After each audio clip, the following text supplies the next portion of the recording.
Hello बच्चों, तो चलिए इस प्रश्न को पढ़ते हैं। 5000 एंगस्ट्रॉम तरंगदैर्ध्य का प्रकाश विद्युत चुंबकीय वर्णक्रम के दृश्य क्षेत्र में है। निम्नलिखित तरंगदैर्ध्य जिन क्षेत्रों के अंतर्गत आती है उन क्षेत्रों के नाम लिखिए। Number 1 400 metre, 30 centimetre, 9000 angstrom, 2000 angstrom, 1 angstrom. Number 2 6000 angstrom, 800 angstrom, 1 mu. ठीक है, तो यहाँ पे हमें बताना है कि ये जो तरंगदैर्ध्य है ये किन क्षेत्रों में आती है। तो प्रश्न में आगे बढ़ने से पहले इस प्रश्न से संबंधित जो मुख्य अवधारणा है उसकी हम चर्चा कर लेते हैं। देखो, मुख्य अवधारणा क्या हो जाएगी। मुख्य अवधारणा हम जानते हैं कि 1 एंगस्ट्रॉम जो है वो किसके बराबर होता है, 10⁻⁻10 मीटर के। और यहाँ पर विभिन्न क्षेत्रों की जो तरंगदैर्ध्य परास है वो भी लिख लेते हैं। तो गामा किरणें जो है, गामा किरणें पहले बिंदु में लिखा हमने गामा किरणें, तो इनकी जो तरंगदैर्ध्य परास है वो कहां से कहां तक होती है, 10⁻14 मीटर से 10⁻10 मीटर। ठीक है, फिर नंबर 2 पर आती है हमारी एक्स किरणें। ठीक है, तो एक्स किरणों की जो तरंगदैर्ध्य परास है वो देखो कहां से कहां तक आती है। अगर एक्स किरणों की हम बात कर रहे हैं तो इनकी तरंगदैर्ध्य परास आती है 10⁻11 मीटर से 3 × 10⁻8 मीटर। ठीक है ना। फिर नंबर 3 पे हम बात कर रहे हैं किसकी, पराबैंगनी, पराबैंगनी किरणें। तो पराबैंगनी जो किरणें हैं उनकी तरंगदैर्ध्य परास की बात करेंगे तो ये होती है 1 × 10⁻8 मीटर से 4 × 10⁻7 मीटर। ठीक है, फिर नंबर 4 इसमें आते हैं हमारी दृश्य विकिरण। तो दृश्य विकिरण की जो तरंगदैर्ध्य परास है वो कहां से कहां तक होती है, 4 × 10⁻7 मीटर से 7.8 × 10⁻7 मीटर। फिर नंबर 5 पे हम बात करते हैं किसकी, अवरक्त विकिरण की। तो अवरक्त जो विकिरण है उसकी तरंगदैर्ध्य परास अगर लिखना चाहें तो वो हमारी देखो 7 × 10⁻7 मीटर से 5 × 10⁻3 मीटर होती है। ठीक है, फिर छठे बिंदु पर आता है हमारा सूक्ष्म या माइक्रो तरंगे। सूक्ष्म या माइक्रो तरंगे, तो इनकी जो तरंगदैर्ध्य परास है वो देखना कहां से कहां तक आती है, 1 × 10⁻³ मीटर से 3 × 10⁻1 मीटर। ठीक है, फिर सातवें और अंतिम बिंदु पर हमारा आते हैं रेडियो तरंगे। तो रेडियो तरंगों की जो परास है, तरंगदैर्ध्य परास, वो कहां से कहां तक होती है, 10⁻1 मीटर से 1 × 10⁻4 मीटर। ठीक है, तो ये सबकी तरंगदैर्ध्य परास हो गई। तो अब इस सवाल के मुख्याल पे आ जाते हैं। तो मुख्याल में देखो पहले भाग पे आते हैं। पहले भाग में देखो उसने क्या क्या तरंगदैर्ध्य दी हुई है, 400 मीटर।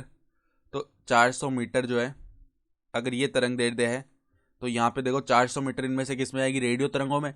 10⁻1 मीटर से 10⁻4 मीटर इसके बीच आएगा ना 400 मीटर। तो यहाँ पर ये क्या हो जाएगी, रेडियो तरंगे, रेडियो तरंगे।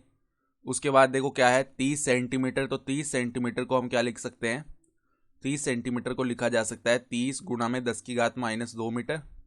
ठीक है, तो 30 × 10⁻² मीटर अगर ये आया तो इसको हम ये भी तो लिख सकते हैं। देखो इस प्रकार से लिखा जा सकता है 3 × 10⁻1 मीटर। ठीक है, और ये देखो किस में आया हमारा, सूक्ष्म या माइक्रो तरंगों में। तो यहां पर क्या आ जाएंगी, सूक्ष्म या माइक्रो तरंगे,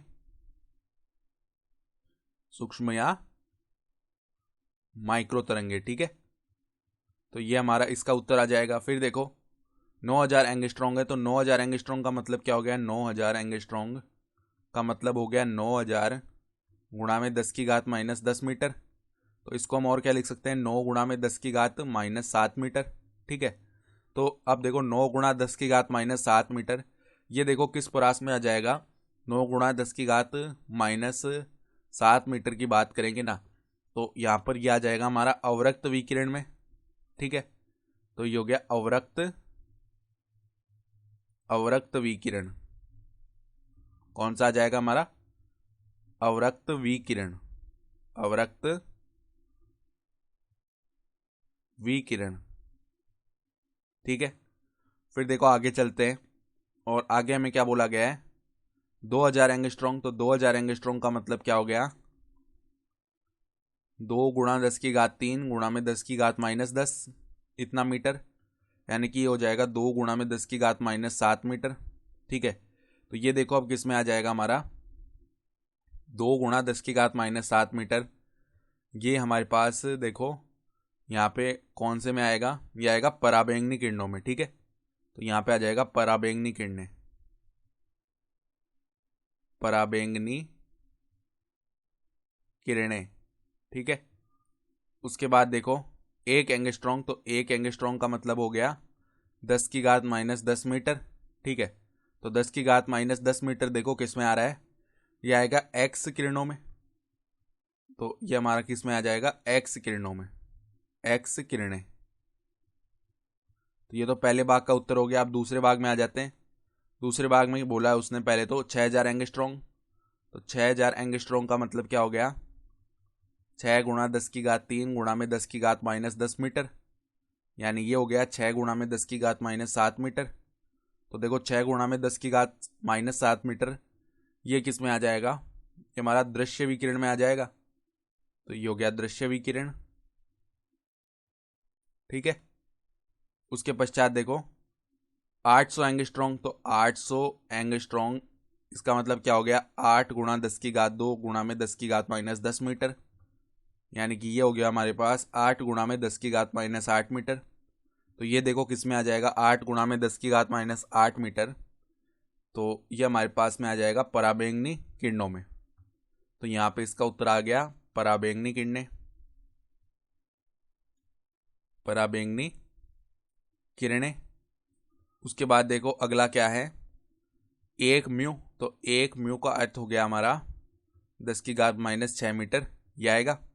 ठीक है, तो 10⁻म्यू यानी माइक्रो हो गया ना, तो 10⁻6 मीटर हुआ। तो ये किस में आएगा? देखो, तो ये देखो हमारे पास किस में आ जाएंगी? क्या आ जाएंगी? अवरक्त विकिरण। ठीक है, अवरक्त विकिरण। तो ये हमारे सारे उत्तर हो चुके हैं। ठीक है, तो आशा करता हूं कि आपको ये प्रश्न समझ में आया होगा। धन्यवाद।